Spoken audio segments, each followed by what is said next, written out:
नमस्कार, DD news पर आप दो टूक देख रहे हैं। मैं हूं अशोक श्रीवास्तव। इन दिनों दिल्ली और उत्तर भारत में कड़ाके की ठंड पड़ रही है और दिल्ली में आजकल लोग जब एक दूसरे से मिलते हैं तो कहते हैं दिल्ली का मौसम सर्द है, पर इंडी गठबंधन के नेताओं को राम मंदिर निर्माण का क्यों दर्द है? जी हां, इसी तरह से लोग पूछते हैं और ऐसा इसलिए पूछते हैं क्योंकि आए दिन रोज हम देख रहे हैं इंडिया अलायंस के नेताओं के द्वारा लगातार बार बार कभी भगवान श्री राम को लेकर, कभी मंदिरों को लेकर, कभी अयोध्या को लेकर तमाम तरह के बेतुके बयान दिए जा रहे हैं और हम मजबूर होते हैं, रोज इन पर हमें चर्चा करनी पड़ती है। हमें लगता है शायद ये आज आखिरी बार है और उसके बाद जो है कोई नेता इस तरह के बयान नहीं देगा और हम दूसरे मुद्दों पर चले जाएंगे। अभी इंडिया अलायंस का जो है गठबंधन हो रहा है, सीट शेयरिंग हो रही है, उन पर बात करेंगे। लेकिन हम ऐसा सोचते हैं और उसके तुरंत बाद इंडिया अलायंस का गठबंधन दल के किसी नेता का एक और बयान आ जाता है।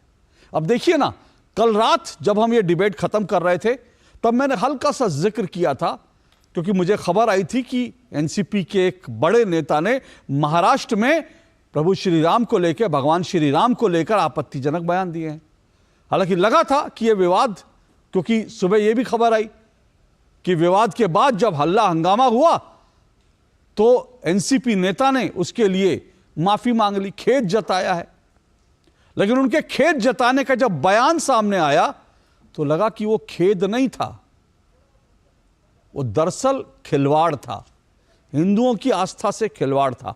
और अभी हम जितेंद्र आहवाड के पूरी बयानबाजी की चर्चा कर ही रहे थे, सोच ही रहे थे कि उस पर करें ना करें, तब तक बिहार के उप मुख्यमंत्री तेजस्वी यादव का एक बयान जो है वो सामने आ गया और उन्होंने अयोध्या को लेकर कहा कि वहां पर इतना पैसा खर्च हो रहा है, इससे क्या होगा?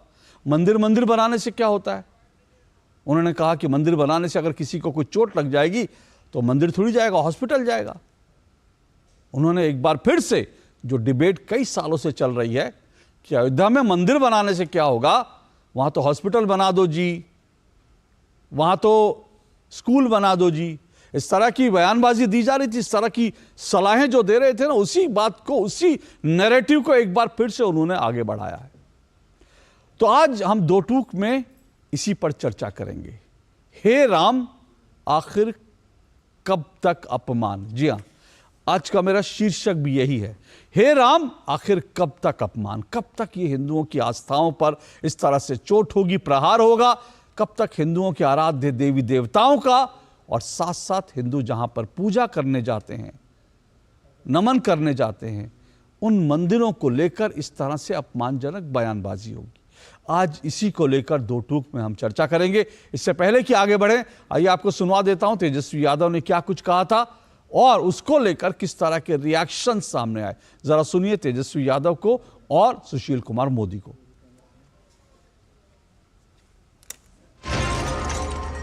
राम मंदिर, राम मंदिर, राम मंदिर, पाकिस्तान, कश्मीर, हिंदू, मुसलमान, पेड़वा कट जाएगा तो मंदिर पंडित जी के दिखाई में जाएगा कि अस्पताल में डॉक्टर जी को दिखाओ। बताओ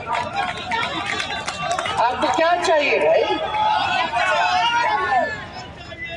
भूख लगेगा तो मंदिर जाइएगा, वहां तो ताने देना पड़ता है कि नहीं? तो वो स्वास्थ्य मंत्री हैं, सब मंदिर मस्जिद को तोड़वा दें और अस्पताल बना दें। अरे जो बीमार पड़ेगा वो अस्पताल जाएगा, लेकिन अगर किसी को मानसिक शांति चाहिए, आध्यात्मिक शांति चाहिए तो उसको मंदिर की आवश्यकता है। राम और रोटी, इस दोनों में कोई विरोधाभास नहीं है।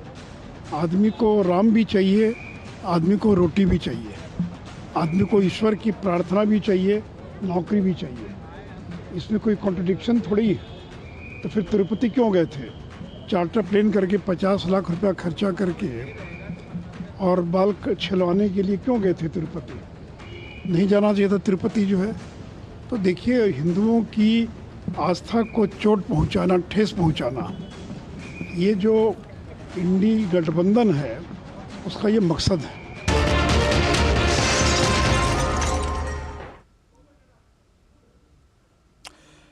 तो सुशील कुमार मोदी ने सवाल उठाया, अगर मंदिर से इतनी तकलीफ है तो बाल छिलवाने के लिए जो आरजेडी के नेता हैं वो क्यों गए थे आखिर तिरुपति क्यों गए थे? क्योंकि बीते दिनों खुद तेजस्वी यादव ने अपनी तस्वीरें, अपने पूरे परिवार की तस्वीरें डाली थी जब वो तिरुपति बालाजी मंदिर गए थे।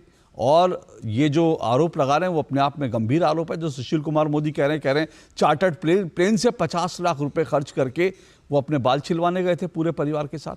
तो अगर 50 लाख रुपए तिरुपति जाने के लिए खर्च किया तो मंदिर ये सवाल पूछा जाना चाहिए। इन 50 लाख रुपए में कम से कम वो कुछ नहीं 50 बच्चों को एजुकेशन, शिक्षा दे सकते थे, फिर वो मंदिर क्यों गए? ये तमाम सवाल सामने हैं। लेकिन साथ साथ जितेंद्र आह्वाड को देखिए, उन्होंने किस तरह का बयान दिया और करोड़ों करोड़ हिंदुओं के जो आराध्य देव हैं प्रभु श्री राम, उनके लिए किस तरह की भाषा का इस्तेमाल किया। ये भाषा देखिए उनकी, जरा उनका बयान भी सुन। हिंदू समाज का मजाक उड़ाओ, उनकी भावनाओं को आहत करो, और वह आहत करते समय किसी एक संप्रदाय को खुश करो। ये वोट जुटाने की राजनीति में तुम हिंदू धर्म का मजाक नहीं उड़ा सकते। आज के बाद 22 तारीख तक लॉजिक पे बात होनी ही नहीं है, भावनाओं पे ही बात होनी है।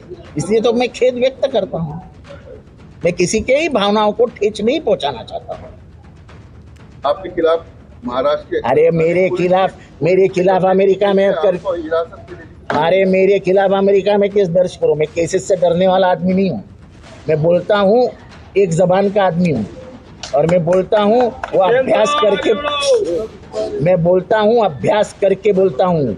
बेमतलब बात नहीं करता हूँ, ये मेरी आदत नहीं है। जो एनसीपी के नेता जितेंद्र जी ने कहा और माफी मांग लिया, अगर कोई व्यक्ति किसी बड़े महापुरुष को या उनके बड़े नेता को गाली दे दे और फिर माफी मांग ले, तो जो बड़े नेता के दिल पर बैठेगा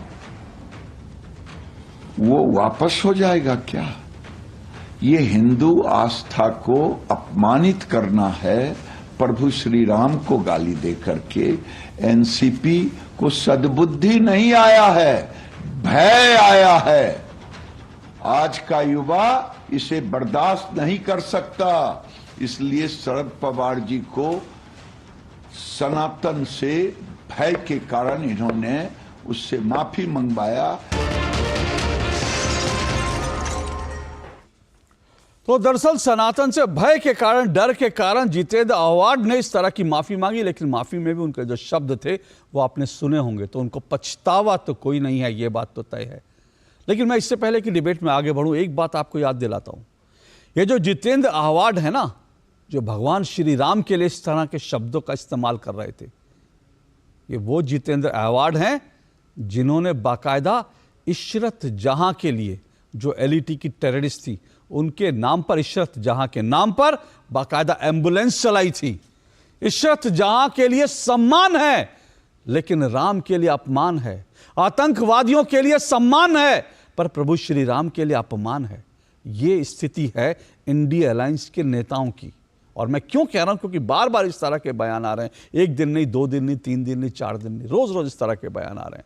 और इसी को लेकर आज की डिबेट, आज की चर्चा को बढ़ाऊंगा। मेरा आज का सवाल जो है वो आपके सामने है। 2 टूक में मेरा आज का सवाल, जिस पर आज की डिबेट, आज की चर्चा को बढ़ाऊंगा। मेरा आज का सवाल, गठबंधन के नेता जब मुंह खोलेंगे क्या हिंदुओं के विरोध में ही बोलेंगे? बड़ा सिंपल सवाल है।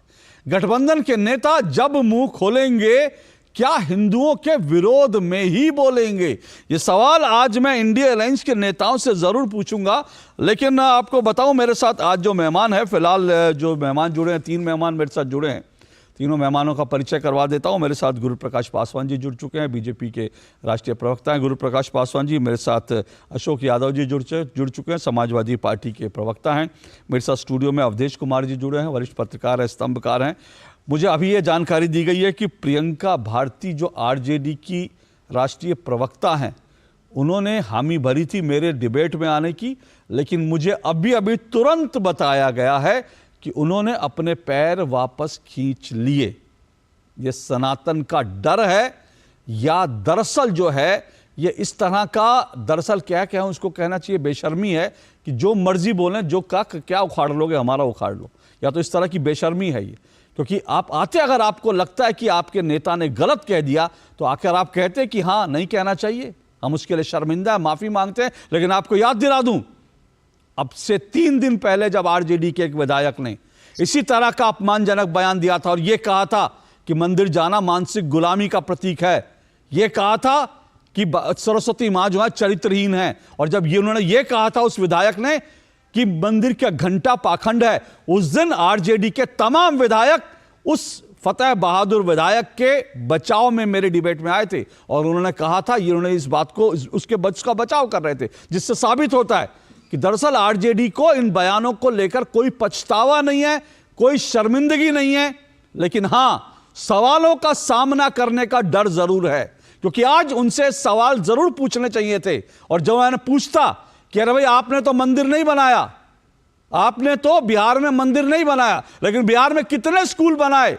कितने कॉलेज बनाए, कितने हॉस्पिटल बनाए, यही बता दीजिए। आप कह रहे हैं ना कि मंदिर नहीं बनाने चाहिए, स्कूल हॉस्पिटल, तो आपने ना मंदिर बनाए, ना स्कूल बनाए, ना हॉस्पिटल बनाए। यह बिहार सरकार का ट्रैक रिकॉर्ड है जो मंदिरों पर सवाल उठाते हैं। और मैंने आपको उस दिन भी बताया था, ये जो फतेह बहादुर है जिसने मंदिरों को लेकर इस तरह का अपमानजनक बयान दिया था, वो खुद 10वीं पास है और 10-14 करोड़ रुपए उसने अपनी संपत्ति की घोषणा की थी।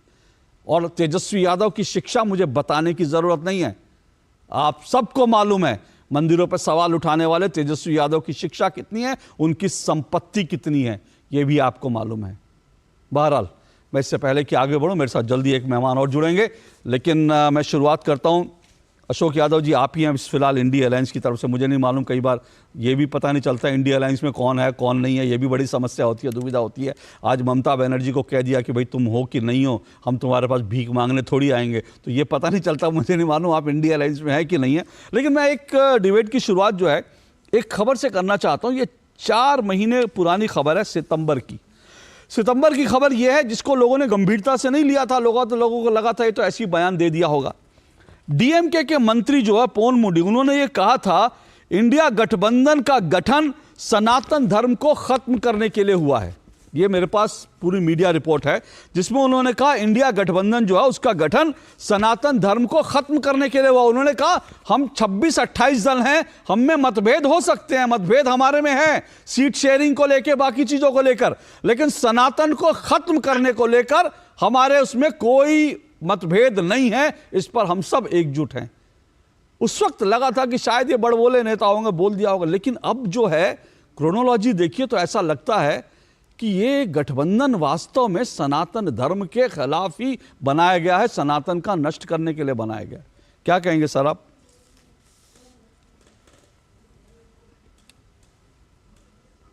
हाँ, मुझे बोलना है। जी अशोक जी, आप ही से सवाल है।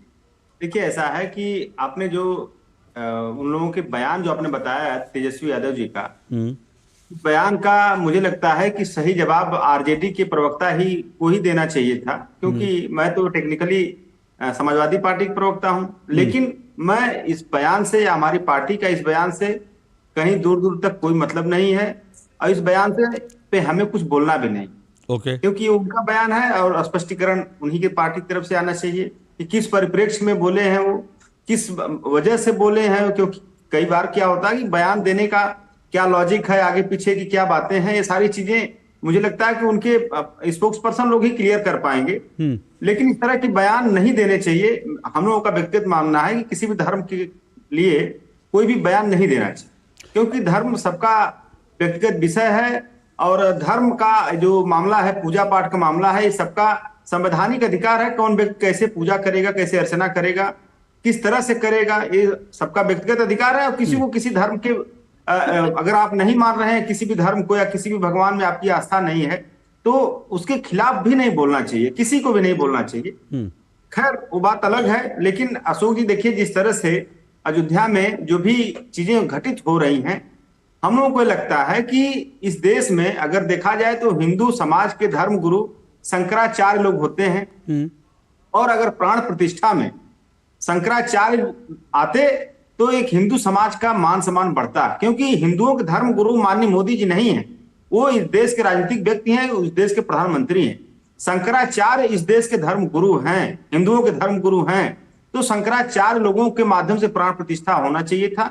अगर उनकी अनुपलब्धता हो पा रही थी या किसी वजह से नहीं आ पा रहे थे, तो महामहिम राष्ट्रपति के हाथों होना चाहिए था, क्योंकि वो राजनीतिक व्यक्ति नहीं होती, इस देश की संरक्षक होती हैं राष्ट्रपति। और दूसरी चीज कि इस जो अयोध्या में जो बातें हो रही हैं, ये सबको ये लग रहा है, जनता में अगर हम लोग गांव गिराव जाते हैं, लोगों को मन में जो पूछते हैं इसको लेकर के, तो लोग यही जवाब देते हैं, ये सिर्फ मोदी जी की मार्केटिंग करने का एक टूल बन गया है। जो इसमें मोदी जी अपनी मार्केटिंग करवा रहे हैं, क्योंकि इसमें अभी आपने बयान देखा होगा, चंपत राय जी का बयान इंडियन एक्सप्रेस में एक मिनट आपको रोक रहा हूं। चंपत राय जी के बयान पर मैं आपको जरूर मौका दूंगा बोलने का, और आपने जो सवाल उठाए उन सवालों पर भी मैं आऊंगा, क्योंकि मैंने शुरू में ही कहा, आजकल दिल्ली में लोग ये कहते हैं, दिल्ली में जो है, दिल्ली का मौसम सर्द है, लेकिन इंडी गठबंधन को मंदिर बनने का क्यों दर्द है। इसलिए मैं ये सवाल जो है, जो आपने उठाए, अगर ये राजनीति है आपको लगता है, मैं तमाम सवाल जो है गुरु प्रकाश जी से पूछूंगा, तीनों सवाल पूछूंगा जो आपने उठाया, और जो चौथा सवाल आप उठाने जा रहे थे उस पर भी मैं आऊंगा।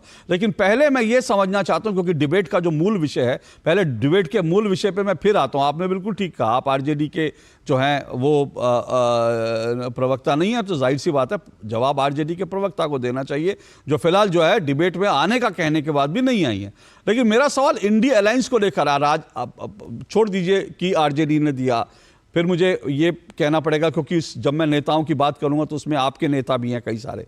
मैं सीधा सवाल मेरा अलायंस को लेकर है, क्योंकि आप उस अलायंस का अगर हिस्सा हैं, तो क्या उस अलायंस की स्ट्रैटेजी, क्या उस अलायंस में, क्या अंदर खाने भीतर खाने कोई एक चुपचाप स्ट्रैटेजी बनी है कि हिंदुत्व को खत्म करना है, सनातन पर चोट करते रहनी है, क्योंकि सनातन को इस देश से खत्म कर देना है, जैसा पोन मुडी ने कहा था। देखिए ऐसा है, ये जो सनातन धर्म और हिंदुत्व की बात आप कर रहे हैं अशोक जी, ये कहीं किसी हमारे इंडिया गठबंधन में कहीं कोई इस बात को लेकर के दूर दूर तक कहीं कोई बात नहीं। हम लोगों का जो इंडिया गठबंधन का जो उद्देश्य है, वो सिर्फ और सिर्फ इस देश को सामाजिक, आर्थिक और राजनीतिक रूप से संबल बनाना है।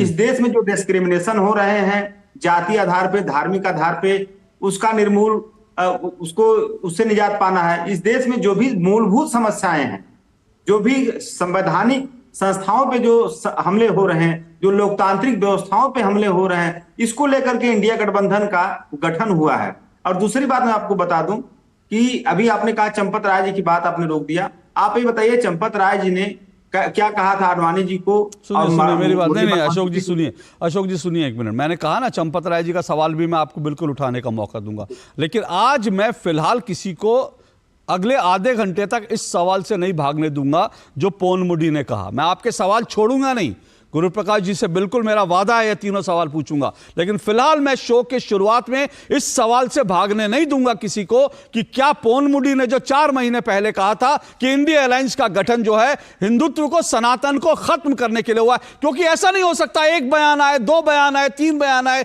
तो ऐसा लगता है कि चलो ठीक है, संयोग से किसी ने कह दिया होगा, एक ने कह दिया होगा, 2 ने कह दिया होगा, लेकिन मैं अगर गिनने लगूं तो ऐसे कम से कम 25 बयान पिछले 3 महीने में आ चुके हैं। 25 बयान मैं कह रहा हूं बड़े नेताओं के, मुझे नहीं मालूम छोटे छोटे नेता किस किस तरह के बयान देते होंगे, लेकिन 25 बड़े नेताओं के बयान आ चुके हैं, जिनमें तेजस्वी यादव हैं, आरजेडी के नेता हैं, कांग्रेस के नेता हैं, जेडीयू के नेता हैं, डीएमके के नेता हैं। कोई पार्टी तो बची हो जिसने इस तरह का बयान नहीं दिया हो। इसलिए मैं अगले आधे घंटे तक इस सवाल पर रहूंगा। इसका जब तक मुझे एक संतोषजनक जवाब नहीं मिल जाता, फिर मैं आपके सवालों पर भी आऊंगा। लेकिन गुरु प्रकाश जी 10 सेकंड के लिए मैं एक सवाल और उठा देता हूं, 10 सेकंड चाहिए मुझे। अगर इससे हटकर है तो मैं आपसे फिर कहूंगा कि आधे घंटे इंतजार करिए। अगर इसी से जुड़ा बात है कि क्या इंडिया गठबंधन का, तो बोलिए आप। हाँ, इसी पॉइंट पे बोलिए सर। मुझे अच्छा है कि आपको याद है बयान, जो भी इंडिया गठबंधन के लोग हैं उनके बयान आपको याद है। एक बयान मैं आपको, छोटा सा बयान है, जो इस उत्तर प्रदेश की कैबिनेट मंत्रालय में आबकारी मंत्री हैं नरेश अग्रवाल के पुत्र, और नरेश अग्रवाल भी इसमें भारतीय जनता पार्टी में है।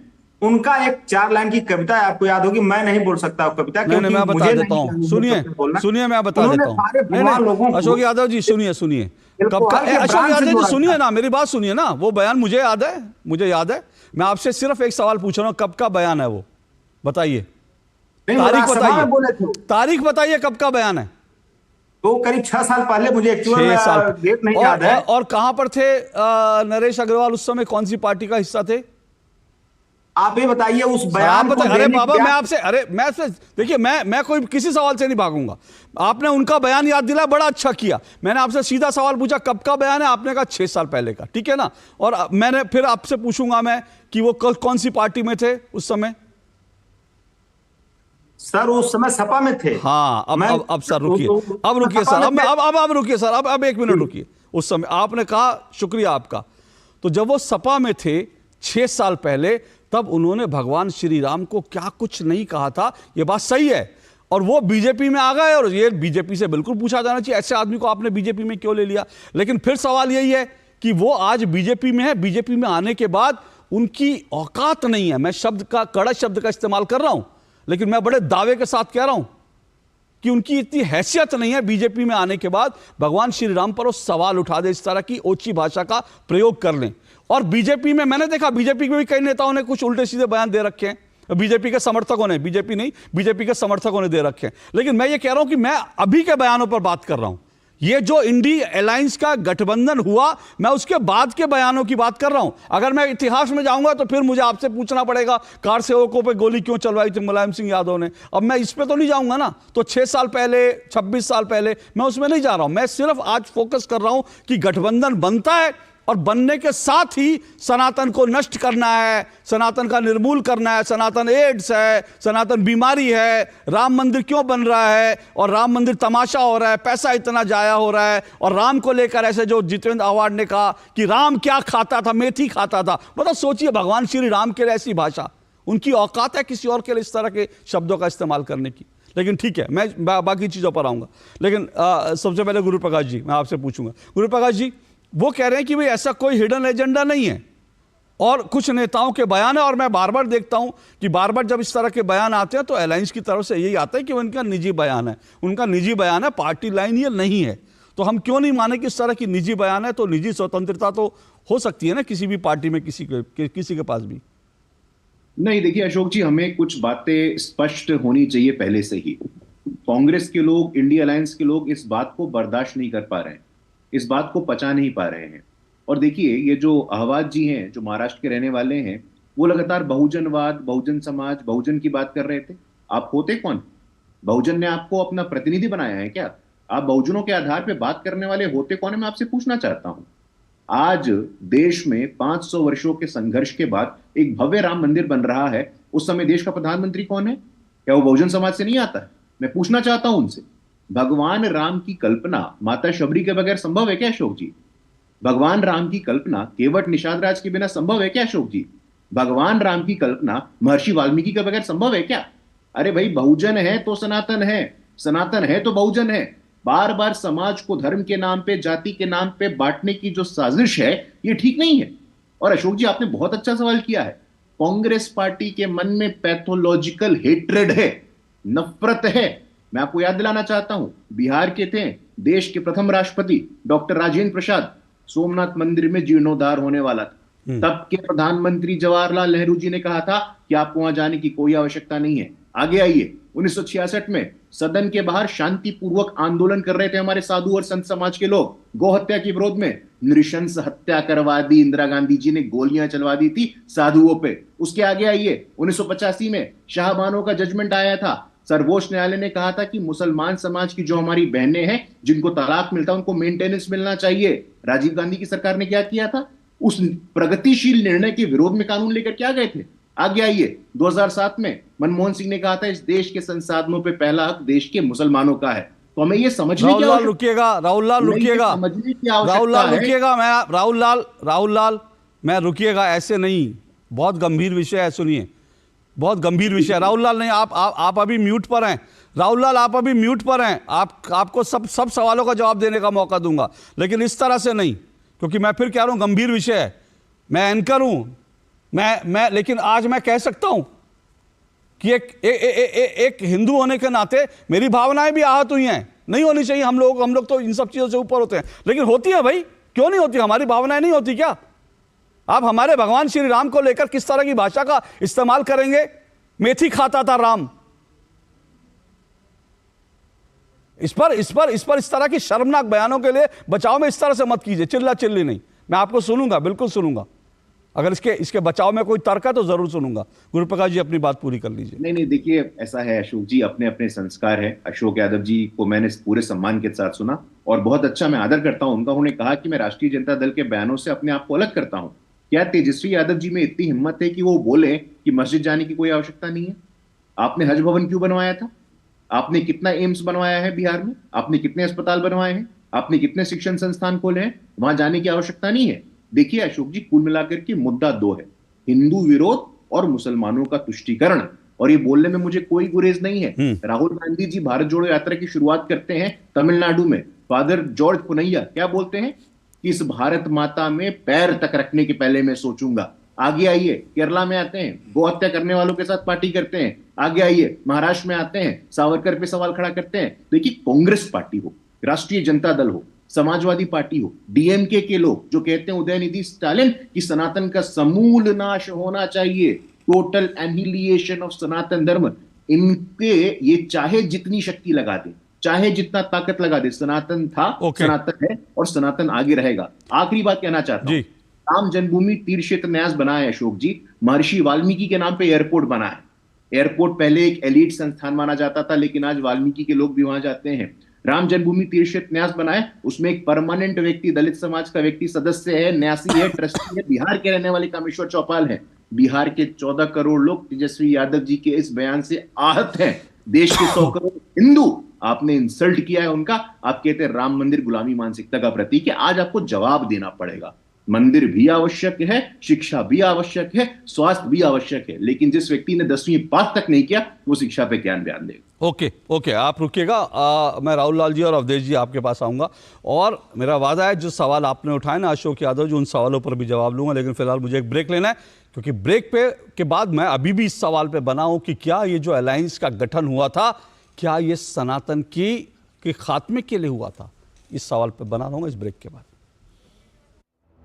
कुछ महीने पहले मेरे दोस्त की हेल्थ अचानक खराब हुई और कुछ दिनों में ही उसकी डेथ हो गई। उसने पॉलिसी बाजार से टर्म लाइफ इंश्योरेंस लिया हुआ था। मैंने पॉलिसी बाजार को कांटेक्ट किया। उनकी टीम ने क्लेम दिलाने में उसकी पेरेंट्स की पूरी हेल्प की। क्लेम के टाइम पे आपकी हेल्प के लिए हमेशा तैयार। पॉलिसी बाजार, 1 करोड़ का टर्म लाइफ इंश्योरेंस सिर्फ 470 रुपए महीने से शुरू। तैयार है ना? हाँ, चल आजा मेरे शेर, आजा। क्या सिखाया था मैंने? क्या होती है असली मर्दानगी? प्यार के साथ संयम, मर्द पे ने कंडोम मार दो। शाबाश। और मैंने क्या सिखाया था? क्या होती है छिछोरों की निशानी? कि पहले साल में बच्चे करते हैं। और जो मैंने कहा था भूल गया? नहीं, याद है ना कि पहले परिवार नियोजन की बात, फिर सुहागरात। सही बात। देखिए, प्यार के साथ जिम्मेदारी भी निभाना, इसी में असली मर्दानगी है ना। ये किसने सिखाया बे? मेरी अपनी है यार। तुझे तो प्यार हो गया बे। चले चल। अच्छा सुनना, हमारी भी जिम्मेदारी ले लो बे। शर्मा गया। सेहत और सोच दोनों से तैयार होकर परिवार बढ़ा रहा है इंडिया। अपना भविष्य पक्का बना रहा है इंडिया। फोन करें और परिवार नियोजन से जुड़ी सब जानकारी पाएं। जोड़ी जिम्मेदार जो प्लान करे परिवार। सर, बेरी पुलाव ट्राई करो, मस्त है। कैसा है? अरे उसको काहे को घूरता है? टिप्स इग्नोर करने का, अपना दिमाग लगाकर ऑर्डर देने का। मार्केट का स्टॉक टिप्स बहुत लोग देता है, डेंजरस हो सकता है। कंपनी और रिस्क पूरा समझने का, फिर इन्वेस्ट करने का। सोच कर समझ कर इन्वेस्ट कर। दादी, आज भी आपकी चाय की दुकान बंद थी? 1 महीने से बीमार हूँ, काम बंद और इलाज का खर्चा अलग। आयुष्मान कार्ड नहीं बनवाया? नाम सुना है, कहाँ बनवाना है, कैसे बनवाना है, इस उम्र में भाग दौड़। कार्ड अभी बन जाएगा। आयुष्मान ऐप पर जाकर अपना या परिवार के सदस्य का नाम लाभार्थी सूची में ढूंढें। आधार, OTP या फेस ऑथ द्वारा ऑथेंटिकेट करें। डिटेल्स भरें।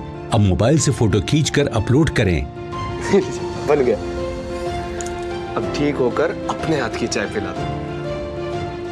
और एक प्रकार से PM जय अब गरीबों की जय बन गई है। 5 लाख तक के मुफ्त उपचार की गारंटी, स्वास्थ्य का वरदान आयुष्मान। मोदी सरकार की गारंटी, सबका अपने पक्के घर का सपना होगा पूरा। 4 करोड़ पक्के घरों का निर्माण। हमारा संकल्प विकसित भारत। लाइफ में फाइनेंशियल आजादी के लिए एनपीएस जरूरी है। रिटायरमेंट में फाइनेंशियल आजादी रहे जारी, एनपीएस से आज ही करे तैयारी। एनपीएस जरूरी है। फूल वाला, केटरिंग वाला, बैंड वाला, ये लो भाई। बैंड बजेगी पापा, अगर गड़बड़ हुई तो गए पैसे। अरे नहीं, बैंक संभाल लेगा। कैसे? मैंने पॉजिटिव पे सिस्टम पे रजिस्टर किया है। बैंक को चेक्स और बेनिफिशियरीज की जानकारी दे दी है। बैंक चेक करेगा, जांच करेगा, डिटेल्स मैच नहीं तो क्लियरेंस नहीं। अच्छा, लाइए मुझे दीजिए। फोटो वाला, लाइट वाला, मंडप वाला। आरबीआई कहता है जानकार बनिए, सतर्क रहिए। बिल्कुल सही कह रहे हैं। स्वाद से करेंगे नया साल का स्वागत। गोल्डी मसाले की ओर से हैप्पी न्यू ईयर।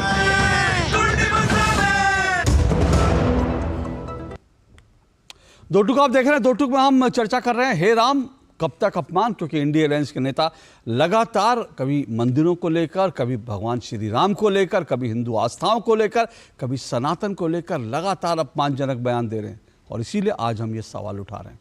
और मैं एक बार फिर आपको याद दिला रहा हूँ, 4 महीने पहले इंडिया अलायंस जब बन रहा था, उस वक्त डीएमके के नेता ने कहा था, मंच पे कहा था, खुलेआम कहा था कि इंडिया अलायंस का गठन जो है वो दरअसल सनातन को नष्ट करने के लिए हुआ, सनातन को खत्म करने के लिए हुआ। इन्हीं सब पे चर्चा कर रहे हैं। 4 मेहमान मेरे साथ जुड़े हुए हैं। गुरु प्रकाश पासवान, राहुल लाल, अवधेश कुमार जी और अशोक यादव जी जुड़े हैं। राहुल लाल जी, ये फिर मैं याद दिला रहा हूँ, ये पवन मुंडी का बयान जो है ये अनायास नहीं होगा। शुरू में तो मैं इसको सीरियसली नहीं लेता था, लेकिन रोज़ हम इस तरह के बयान देख रहे हैं तो कुछ तो कारण होगा ना कि इस तरह की बयानबाजी हो रही है, कोई रोक नहीं पा रहा इन नेताओं को। देखिए अशोक जी, मैंने बड़ा ध्यान से तेजस्वी यादव जी के भी बयान को देखा है, बाकी तमाम बयानों जिसकी आप चर्चा कर रहे हैं। प्रधानमंत्री जी के बयान क्या थे और उसका प्रत्युत्तर क्या हो सकता है? प्रधानमंत्री जब कहते हैं कि हमने भगवान राम को भी छत दिया और 4 करोड़ देशवासियों को भी छत दिया, क्या भगवान मर्यादा पुरुषोत्तम भगवान राम वो भी प्रधानमंत्री के लाभार्थियों के सूची के विषय है? सबसे पहले देखिए, मैं बार बार कह रहा हूं कि जो मंदिर बन रहा है वो मंदिर माननीय सुप्रीम कोर्ट के आदेश पे बन रहा है वो, लेकिन श्रेय लेने के चक्कर में भारतीय जनता पार्टी सनातन धर्म का नुकसान कर रही है।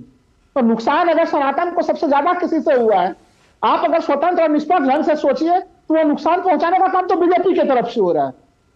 बीजेपी में भारतीय जनता पार्टी में प्रधानमंत्री से बड़ा किसका बयान माना जाएगा? उसमें उनके बयान को क्या अब उसके अलावा जो बीजेपी के नारे होंगे, आप तो 5 जुलाई 2019 को जब 2020 को जब वहां पे शिलान्यास हो रहा था, तो वहां पे जो तस्वीरें थी कि प्रधानमंत्री मोदी जो है कि हाथ पकड़ के रामलला को ले जा रहे हैं और तमाम जो नारे लगे थे हम उनको लाएंगे जो भगवान राम को लाए, तो क्या हम लोग ये मान लेंगे कि भगवान राम को लाने के लिए प्रधानमंत्री मोदी जी? हम लोग तो ये जानते हैं कि वो तो अनादि है, अनंत है, उनका कभी जन्म होगा, भगवान तो भगवान होगा, हम लोग नहीं कभी भगवान नहीं, जब हम लोग नहीं थे उसके पहले भी भगवान थे। राहुल लाल, थोड़ा रुक के बोले, आपकी आवाज जो है ना वो कट रही है। आप जितना तेजी से बोलेंगे उतनी आवाज आपकी कटेगी। इतना उत्तेजित मत होइए, आराम से बोले, मैं वक्त दूंगा। लेकिन मेरे सवाल का आपने जवाब नहीं दिया। मैं फिर आपसे पूछ रहा हूँ। नहीं, मेरा सवाल देखिए, मेरा सवाल क्या राहुल लाल जी, मैं फिर कह रहा हूँ ना, ये रोज के बयान, हम भी तंग आ गए इन पे डिबेट करते हो, हमें भी अच्छा नहीं लगता। लेकिन ये आप लोग क्या मतलब मन नहीं भरता कि कब तक? जितेंद्र आवाड ने क्या कहा? राम मेथी खाता था क्या? ये भाषा किसी ने समर्थन, अच्छा नहीं, ये भाषा किसी ने समर्थन किया इस भाषा का और उनके किसने विरोध किया? नहीं, समर्थन छोड़िए ना, विरोध किसने किया बताइए मुझे। देखिए वो उनका निजी बयान रहा, हाँ एग्जैक्टली, निजी बयान बताया, वही तो मैं कह रहा हूँ, निजी बयान था। सुनिए, निजी बयान कह के मैं वही तो कह रहा हूँ, मैं एग्जैक्टली यही कह रहा हूँ। निजी बयान कह के कितने बयान आएंगे? मैं यही तो सवाल उठा रहा हूं। एक आदमी का निजी बयान, तो अगर सारा का सारा इंडिया अलायंस में हिंदू विरोधी हैं तो फिर निजी बयान सभी देंगे। तो हम यही तो कह रहे हैं कि पूरा इंडिया अलायंस जो है हिंदुओं से नफरत के आधार पर बना है। मैं यही तो कह रहा हूं, इसीलिए इस तरह के नफरती बयान आ रहे हैं बार बार। बस हमें एक लाइन का समय दीजिएगा। देखिए, मर्यादा पुरुषोत्तम श्री राम को किस चीज का पर्याय माना जाता है? उनको अशोक जी न्याय का पर्याय माना जाता है, और उसी न्याय के मूल्यों को लेकर 14 जनवरी से राहुल गांधी भारत न्याय यात्रा पे निकल रहा है। अब बताइए, राहुल गांधी से ज्यादा जो है कि भगवान राम के अब आप भाई आप राहुल गांधी की बात कर रहे हैं। कर्नाटक के नेता ने तो यही कह दिया कि हमारे सिद्धारमैया हमारे राम है। वो कहते हैं भगवान राम कुछ नहीं है, सिद्धारमैया राम है। आप राहुल की बात कर रहे हैं। नहीं, वो आपके पास तो सब कुछ है सर, न्याय भी देने वाले लोग हैं। आपके पास राम है, कृष्ण है, आपके पास सारे भगवान है। लेकिन सवाल है इन भगवानों का अपमान कैसे बर्दाश्त कर लेते हैं आप? मल्लिकार्जुन एक मिनट सुनिए, मल्लिकार्जुन एक मिनट सुनिए। मैं इस शब्दों का प्रयोग नहीं कर रहा हूं, ना मैं करना चाहता हूं, लेकिन कोई मल्लिकार्जुन खड़गे जो जिनको आपके नेता राम कह रहे हैं, अगर उनके लिए जितेंद्र अवार्ड ने जिस भाषा का प्रयोग किया, अगर हम यहां पर बैठा कोई भी व्यक्ति मल्लिकार्जुन खड़गे के लिए उस तरह की भाषा का उपयोग कर दे तो आप क्या कहेंगे? मैं मुस्लिम मैंने उस बयान का समर्थन कहा किया। अरे समर्थन नहीं, विरोध करेंगे नहीं करेंगे? विरोध नहीं, विरोध करेंगे नहीं करेंगे? अशोक जी वो बयान नहीं, विरोध करेंगे नहीं करेंगे? मैं सीधा पूछा, समर्थन करने की बात नहीं है, विरोध करेंगे नहीं करेंगे? देखिए, ईश्वर चाहे ईश्वर को लेकर इस प्रकार की टिप्पणी कैसे बर्दाश्त की जाएगी? नहीं तो बर्दाश्त तो कर रहे हो आप सर, बर्दाश्त तो राहुल लाल, यही तो मैं कह रहा हूं, बर्दाश्त तो हम भी कर रहे हैं, देश कर रहे हैं, आप लोग भी कर रहे हो। मैं यही तो सवाल उठा रहा हूं कि अगर एक बार हिम्मत हो, अगर एक बार कोई बड़ा नेता अलायंस का, अगर राहुल गांधी एक बार बोल दे कि एक भी बयान इस तरह का बर्दाश्त नहीं होगा सनातन को लेकर, हिंदुओं को लेकर, भगवान श्री राम को लेकर, किसकी हिम्मत है कि कांग्रेस में कोई बयान दे दे? अगर एक बार तेजस्वी यादव कह दे, किसकी हिम्मत है आरजेडी में कोई कह दे? अगर एक बार अखिलेश यादव कह दे, तो क्या स्वामी प्रसाद मौर्य की हैसियत है कि वो इस तरह से रामचरितमानस को लेकर के कहते कि पोटाशियम साइनाइड है? एक बार, लेकिन एक नेता नहीं बोलता। आप लोग बर्दाश्त करते हो और हिंदुओं को बर्दाश्त करना पड़ रहा है, यही दुख की बात है। लेकिन एक बात याद रखिएगा, एक बात याद रखिएगा, हिंदू बर्दाश्त कर रहा है, हिंदू बर्दाश्त कर रहा है, लेकिन ज्यादा दिन बर्दाश्त नहीं करेगा, उखाड़ फेंकेगा आप लोगों को, अपने वोट की ताकत से उखाड़ फेंकेगा। इस बात को याद रखिएगा। अवधेश कुमार, अवधेश जी क्या, एक मिनट रुकिए राहुल लाल, प्रधानमंत्री के पद पर रहना चाहिए। एक मिनट रुकिए राहुल लाल, अब रुकिए राहुल लाल, अब रुकिए। अवधेश जी क्या ये इस तरह के बयान, क्या मैं फिर पूछा हूं कि क्या ये बयान कोई प्रयोग है? क्या मतलब एक दो बयान निजी हो सकते हैं, कोई प्रयोग तो लग रहा है ना? देखिए, प्रयोग भी दो तरह के होते हैं। एक तो जो मनुष्य के रूप में हम चीज़ों को देखते हैं, लेकिन एक जो हमारे लिए दृश्य नहीं होता है, लेकिन कुछ और भी चीज़ें घटित होती रहती है हमारे सामने। तुलसीदास जी की एक पंक्ति है कि उपजहि एक संग जगमाही, जलज जोंक जिम बिन गुण बिलगाही। मतलब मैं जो टिप्पणी कर रहा हूँ, किसी के व्यक्ति पर मैं नहीं कर रहा हूँ टिप्पणी, उस विचार पर कर रहा हूँ कि इस धरती पर एक ही तरह से दो चीज़ें पैदा लेते हैं। कमल भी वहीं से पैदा लेता है, जोंक भी वहीं से पैदा लेता है। कमल का गुण क्या है और जोंक का गुण क्या है? तो ये प्रकृति के साथ है, ये फिर जोंक के साथ क्या होता है, कमल के साथ क्या होता है, इसको आप हमेशा ध्यान रखिए। क्योंकि कमल उठा करके देवताओं पर चढ़ाया जाता है कमल, और जोंक के साथ क्या करते हैं, नमक डाल के उसको खून से उसकी मृत्यु हो जाती है जोंक की। तो ये जो हमारे इस समय जो कुछ दृश्य दिखाई दे रहा है, अगर तात्कालिक रूप से देखें तो मेरा अपना मानना यह है कि जो लोग मान रहे थे कि अरे अयोध्या, एक समय उस समय जब अयोध्या का मुद्दा उठा था तो एक से एक लोग विरोध में खड़े हुए थे। उस समय भी लगता था कि ये मुद्दा ये देश स्वीकार करेगा ही नहीं।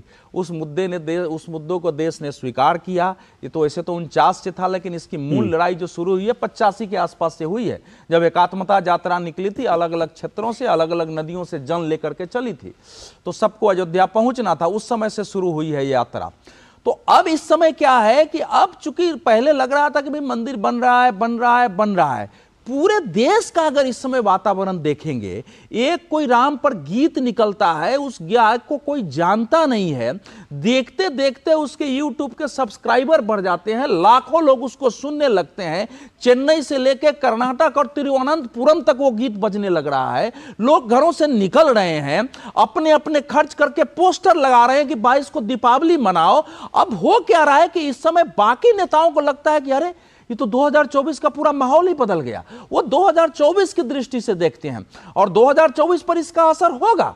ये जितना तो वो जब एक फ्रस्ट्रेशन पैदा होता है, ये हम कहां जा रहे हैं? जी फ्रस्ट्रेशन ठीक है, मैं एक सवाल कर, फ्रस्ट्रेशन चलिए मान लिया फ्रस्ट्रेशन हो सकती है, भाई एकदम से देश राममय हो गया, लेकिन इससे मतलब किसी भी राजनीतिक नेता का कैलकुलेशन होता है। मुझे तो नहीं लगता कि इस तरह से भगवान राम को गाली देके अपशब्द कह के उनके लिए आप चुनाव जीत सकते हैं हिंदुस्तान में। तो इनका कैलकुलेशन क्या है तो समझना पड़ेगा ना। नहीं, ऐसा है कि इसका पॉलिटिकल मीनिंग तो इतना ही है कि जब आप फ्रस्ट्रेशन में होते हैं तो आप वो सारी बातें बोलते हैं जो आपके समझ से भी परे होती है कि हम क्या बोल रहे हैं। एक तो इस देश में लंबे समय की एक धारा रही है कि हिंदुत्व को, देवी देवताओं को नकारो, उनका मजाक उड़ाओ, हम सब लोगों ने क्लास में झेला है। और हम सब लोगों ने बुद्धिजीवियों के बीच, इसी दूसरी राहुल लाल जेएनयू की बात करें, उस जेएनयू में 93 से मैं भाषण देने जा रहा हूं, जो हम लोग झेलते रहे। तो एक तो वो रहा है, लेकिन अब चूंकि वो उसके वातावरण के विपरीत हो रहा है, तो अभी सब लोगों को सहन नहीं हो रहा है। जो डीएमके की आप बात कर रहे हैं, भाई चंद्रशेखर ने बोला है, ये अशोक यादव, सुनिए, अशोक यादव कह रहे हैं, अशोक यादव की पार्टी के नेता ही तो रामचरितमानस जलाने जा रहे थे। ये कोई पहली बार थोड़ा ही हो रहा है। तो ये जो इस समय की हमारे देश की परिस्थिति है, तो वो एक ठीक वही परिस्थिति है। इसको दूसरे रूप में देखिए, एक इस देश में आक्रमण हुआ था कि वो दूसरे धर्म को सहन नहीं करता था, उसको ध्वस्त करता था, मंदिरों को ध्वस्त करता गया है। एक दूसरी धारा इस समय खड़ी हुई है ऐसे ही बोलने वालों को कि जो बिल्कुल उस धर्म के विचार को ध्वस्त करने पर तुली है, जिसको वो मंदिर सहन नहीं हो रहा है और वो भाव से प्रकट हो रहा है। तो जिस ढंग से उसने कहा सनातन को नष्ट करना है, यही बात तो मोहम्मद गजनी बोलता था, यही तो गोरी बोलता था, यही तो मीर बांकी बोलता था, जो वहां से वो बोल रहा, और क्या बोल रहा था वो। तो ये एक नई धारा उस समय के मीर बांकियों के इस देश में, और नई धारा इस समय गजनबियों की और औरंगजेब की खड़ी हुई। और दुर्भाग्य से ऐसे परिवार, लालू यादव का परिवार एक धार्मिक परिवार है। लालू जी एक समय शंकराचार्य, एक समय 93 में उन्होंने कहा शंकराचार्य को हम नहीं मानते हैं, और रमई राम को लेकर शंकराचार्य पर खड़ा किया। लेकिन वही लालू यादव, उसी वो हमारे यहाँ एक सोनपुर में हरिहर नाथ का मंदिर है, बाद में जब संकट आया तो वहां चांदी का मुकुट चढ़ाने गए, उसकी तस्वीरें आज तक उपलब्ध है। वही आकर के उत्तर प्रदेश में देवी के यहाँ जो है पूरा पूजन करा रहे हैं, पूरा परिवार पूजन करता है। लेकिन खड़ा होकर के आपको लगता है कि जब हम इस प्रकार से बातें बोलेंगे तो हमको साउथ में भी पूछा जाएगा, हम बुद्धिजीवियों के भी पूछे जाएंगे, और फिर हम इसके आधार पर वोट का करेंगे। जरा सुनिए, रुकिए, देखिए राम मंदिर जो है, अगर इतना ही था, मैं कह रहा हूं, उनको पता, रामायण मेला लोहिया जी लगाते थे, समाजवादियों को आज को पता नहीं है। अगर राम का की हैसियत नहीं थी इस देश में, कह रहे हैं, सुनिए, तुलसी, गांधी जी अपने कार्यक्रम के 2 ही तो भजन गवाते थे, वैष्णव जनते तेने कहिए और रघुपति राघव राजा राम। सुन लीजिए, तो क्या इस समय के ये जो नेता हैं, इनको अभी समझ नहीं है? देखिए राम का विरोध, जैसे मैं आपको 3 उदाहरण दे रहा हूं। आडवाणी जी का जब रथ चल रहा था तो सबसे विरोध में अर्जुन सिंह खड़े थे। सुनिए, सबसे विरोध में अर्जुन सिंह खड़े थे। मैं किसी को साफ नहीं देता, तो अर्जुन सिंह की राजनीति में क्या हैसियत रही। दिग्विजय सिंह खड़े थे, इतने बड़े नेता हैं, जरा देख लीजिए 2003 से उनकी राजनीति में क्या हैसियत है। मुलायम सिंह यादव ने गोलियां चलाई, अंतिम समय यह स्थिति पैदा हुई कि उनके बेटे ने उनको नकारा, उनको इलेक्शन कमीशन के पास जना, राजनीति से बाहर हो गए हैं। देखिए ऐसा है कि कुछ चीजें हम लोग उसका विश्लेषण नहीं करते हैं। ऐसे 50 नाम इस देश में हैं जिनकी दुर्दशा हुई है। तो ये समय बता रहा है कि इस देश में जो धर्म के साथ खड़ा है, जो अधर्म के साथ खड़ा है, जो राम के साथ खड़ा है, राम विरोध में खड़ा है, वो जनता भी फैसला करेगी, समय भी फैसला करेगा और नियति भी फैसला करेगी। समय क्या फैसला करेगा वो तो समय पर है, लेकिन मुझे लगता है जनता के लिए बहुत ज्यादा दूर नहीं है।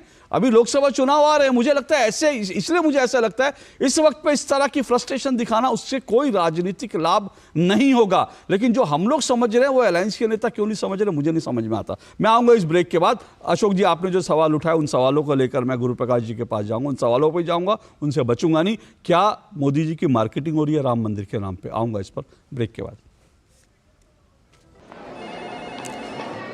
सर, आप बहुत लकी हैं कि आपके बेटे ने हेल्थ इंश्योरेंस और बाकी सारी फॉर्मेलिटीज टाइम से पूरी कर दी है।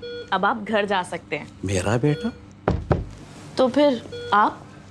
पॉलिसी बाजार। क्लेम के टाइम पे हमेशा आपकी हेल्प को तैयार। पॉलिसी बाजार, 1 करोड़ का हेल्थ इंश्योरेंस सिर्फ 390 रुपए महीने से शुरू। देख, पवन आ गया। पवन वहाँ क्यों बैठा है? तुझे उसे टीबी है। और भाई लास्ट बेंच का मजा अकेले अकेले। पता है ना मुझे टीबी है। चल चल, तुझे पता है ना इलाज का असर शुरू होने के बाद टीबी के इन्फेक्शन का डर नहीं रहता। टिफिन में क्या है?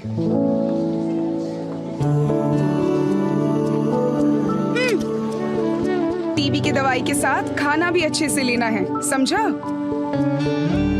अपनों का जोड़ है टीबी का तोड़, तो फिर भेदभाव क्यों? टीबी के इलाज में अपनों का साथ दें। लाइफ में फाइनेंशियल आजादी के लिए एनपीएस जरूरी है। रिटायरमेंट में फाइनेंशियल आजादी रहे जारी, एनपीएस से आज ही करे तैयारी। एनपीएस जरूरी है।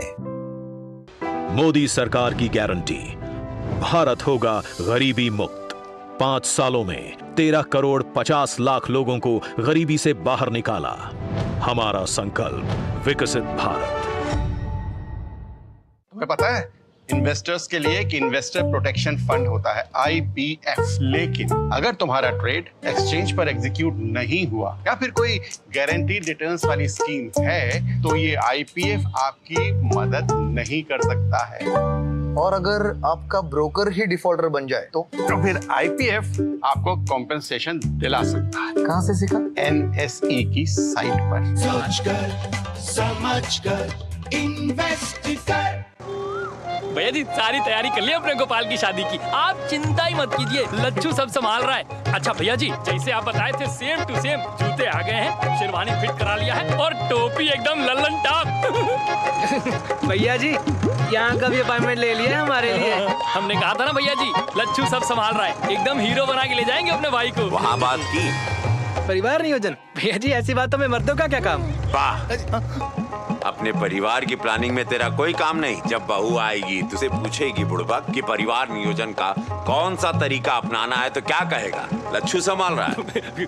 क्या बोल रहे हैं भैया जी? फोन लगा और सिर्फ ब्याह नहीं, ब्याह के बाद की समझदारी की तैयारी करो, समझे? भैया जी शर्माता है, बकलोल है। सेहत और सोच दोनों से तैयार होकर परिवार बढ़ा रहा है इंडिया, अपना भविष्य पक्का बना रहा है इंडिया। फोन करें और परिवार नियोजन से जुड़ी सब जानकारी पाएं। जोड़ी जिम्मेदार जो प्लान करे परिवार। स्वाद से करेंगे नया साल का स्वागत। गोल्डी मसाले की ओर से हैप्पी न्यू ईयर।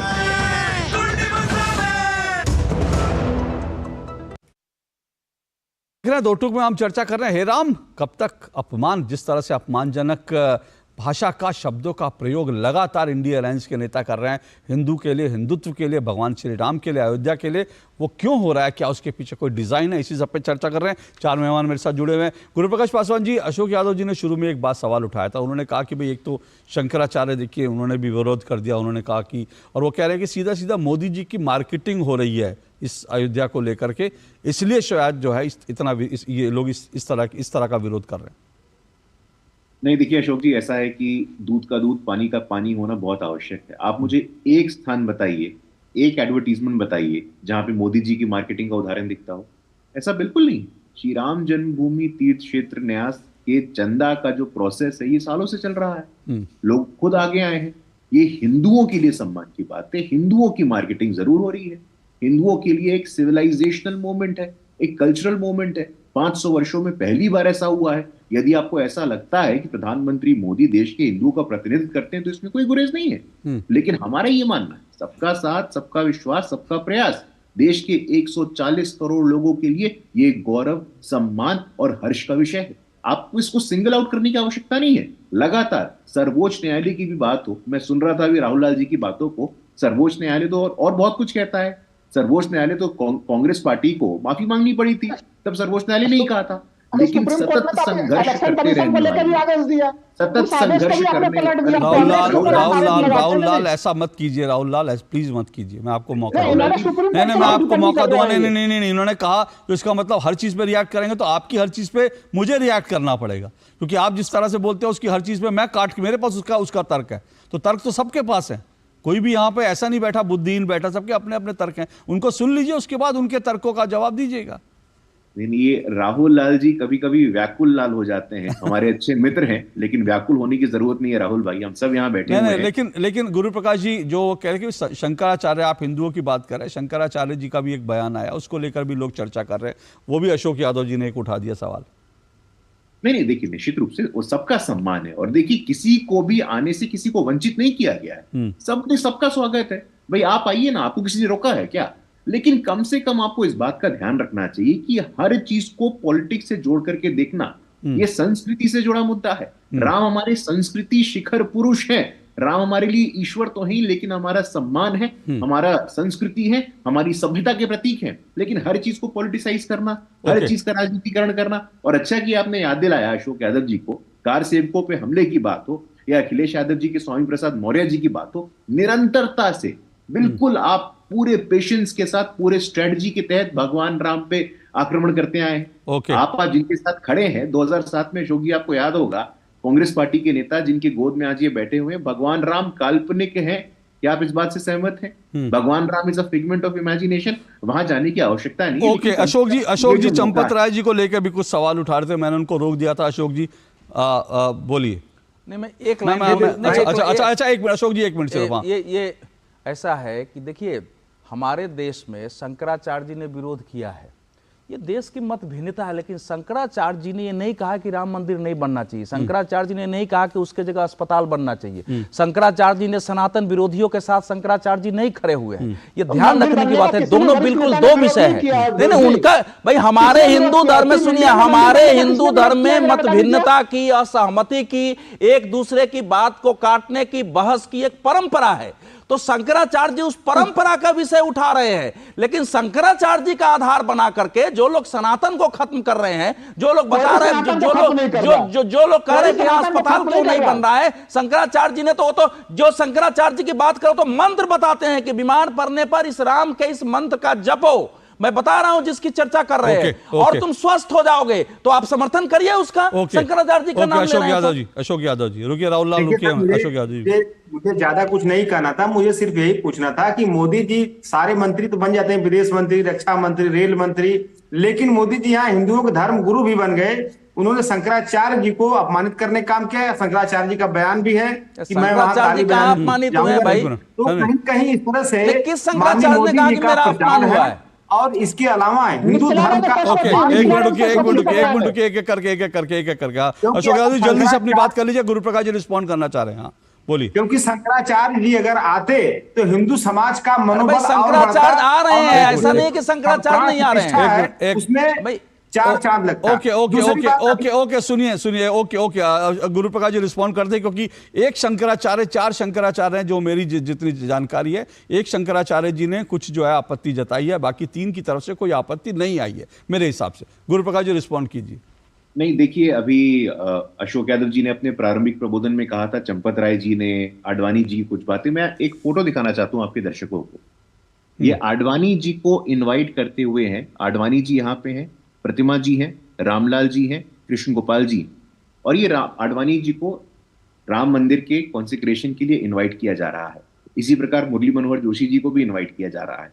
तो बार बार ये भ्रम फैलाना, अभी शंकराचार्य जी के नाम पे भ्रम फैलाना, देखिए अभी मौका इस बात का है कि सहर्ष स्वीकार करिए हिंदुओं के शंकराचार्य, मोदी जी के बारे में अभी मौका इस बात का नहीं है। आप लोगों ने निरंतरता से लगातार जिस प्रकार का आक्रामक रवैया अपना के रखा हुआ है, आप उस पे जवाब नहीं देंगे, लेकिन आपको एक जगह मिलता है, एक शंकराचार्य जी मिलते हैं और उनके बयान पे मैं तो आश्वस्त हूं, मैं आशान्वित हूं कि देश के 100 करोड़ हिंदुओं के साथ 4 के 4 शंकराचार्य जी भी वहां आएंगे और अपने उपस्थिति से वहां पे आशीर्वाद देंगे। हम लोग आश्वस्त हैं इस बात के लिए। कोई मिलता है समाज को तोड़ने वाली बात। राहुल लाल जी, हाँ राहुल लाल जी बोलिए। देखिए, मैं 2-3 चीज कहना चाह रहा था। इन्होंने कांग्रेस के ऊपर 1 मिनट दूंगा सिर्फ आपको, 1 मिनट में अपनी बात कहिएगा प्लीज। मैं 1 मिनट में कह दूंगा कि इन्होंने कई तरह की चीजें साहबानों से लेकर तमाम मामले उठा दिए कि सुप्रीम कोर्ट के फैसलों को बदल दिया। अरे अभी तो इलेक्शन कमीशन ऑफ इंडिया के कॉलेजियम को सुप्रीम कोर्ट ने निर्णय दिया था, उससे आपने सीजीआई को हटा दिया। आपने अभी दिल्ली में जो है कि दिल्ली में सुप्रीम कोर्ट ने निर्णय दिया था दिल्ली को लेके, वहां पर भी आपने सुप्रीम कोर्ट के फैसलों को बदल दिया। तो सुप्रीम कोर्ट के गरिमा न्यायपालिका का सम्मान कितना आपने किया वो तो आप देख लीजिए। दूसरा जो सबसे गंभीर आरोप इस समय भारतीय जनता पार्टी के ऊपर आरोप नहीं है, तो सच्चाई की स्थिति है। सुप्रीम कोर्ट का आदेश है और उस आदेश को आप अपने माथे पे ऐसा ले रहे हैं कि जैसे वो मंदिर आपकी बना रहे हैं। राहुल लाल, मुझे ना राहुल लाल, आपने जितनी बातें बोली उसके बाद मुझे 10 से 11 एक और शो करना पड़ेगा, क्योंकि आपने इस विषय से हटकर करा। अभी मेरे पास समय, सुनिए मेरी बात सुनिए। नहीं आप जो राहुल लाल सुनिए तो सही, मुझे कोई आपत्ति भी नहीं जो विषय आपने उठाए, लेकिन दिक्कत क्या, हम चाहते हैं इन विषयों पर चर्चा करें, लेकिन दिक्कत क्या है, रोज सुबह उठ के इंडिया अलायंस का एक नेता भगवान राम को गाली दे देगा, अपमान करेगा, मंदिर पे बोल देगा, तो हम इन विषयों पर बात ही नहीं कर पाते, इन विषयों पर बात ही नहीं हो पाती। आप लोगों ने ठेका ले रखा है हिंदुओं को अपमानित करने का। अवधेश कुमार जी, देखिए ऐसा है अशोक जी कि इस समय हमारा देश एक करवट ले चुका है, एक सांस्कृतिक पुनर्जागरण का दौर है। भारत एक आध्यात्मिक और सांस्कृतिक राष्ट्र के रूप में उठ के खड़ा हो रहा है। जो भारत की मुख्य भूमिका पहले रही है से कि खड़ा था अरे उस दिन सुनिए, जी। बीच में बोलते सांस्कृतिक हैं, राष्ट्रीय अरे के ऐसे रूप नहीं, में ऐसे पहले नहीं, से ऐसे खड़ा नहीं, है। ऐसे नहीं, ऐसे नहीं। अरे आपने खड़ा कहाँ होने दिया था अरे राहुल भाई, लाल जी? जरा सुनिए ना। आध्यात्मिक रूप से आपने खड़ा कहाँ होने दिया था हिंदुस्तान को? ये घुटने तोड़ दिए थे आध्यात्मिक हिंदुस्तान जो के। भारत की रुकिए अभी। देखिए, जो भारत का मूल लक्ष्य है कि विश्व कल्याण के लिए एक आदर्श देश के रूप में खड़ा होना है, वो प्रभु राम से, शिव से, कृष्ण से, सबसे निकलता है। भारत उस दिशा में बढ़ रहा है। तो चूंकि उस दिशा में बढ़ने की बाधक शक्तियां पहले भी रही है, आज भी रही है। आपकी आवाज म्यूट करवानी पड़ेगी, म्यूट करवानी पड़ेगी। पहले बाधक शक्तियां पहले भी रही है, वो बाधक शक्तियां अलग अलग रूपों में खड़ी हुई है और वो खड़ी हो रही है। लेकिन जो प्रवाह इस समय हो गया है, मैं कह रहा हूं, उस प्रवाह में, ये सांस्कृतिक पुनर्जागरण के प्रवाह में, ये सारी शक्तियां ध्वस्त हो जाएंगी, ये धुल जाएंगी, देश उठ के खड़ा होगा। अब 3 बातों का जवाब।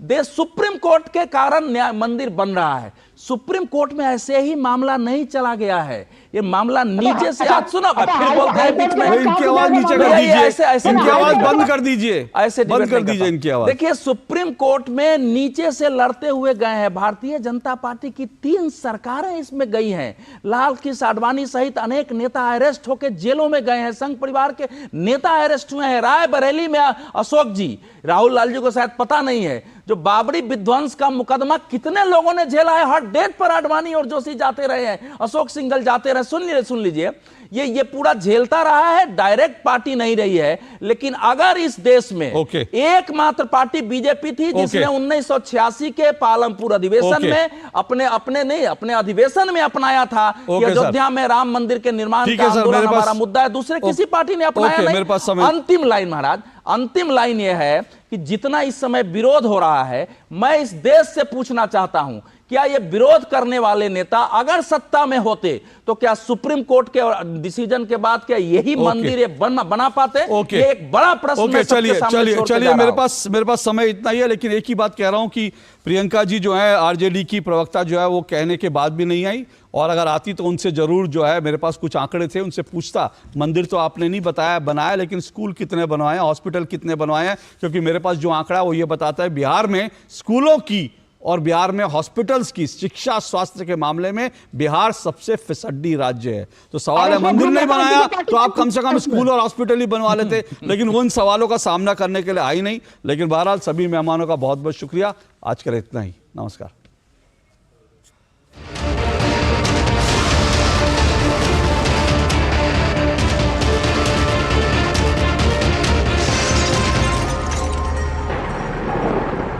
दो टूक के प्रायोजक थे वंडर सीमेंट इस्तेमाल कीजिए, फर्क नजर आएगा।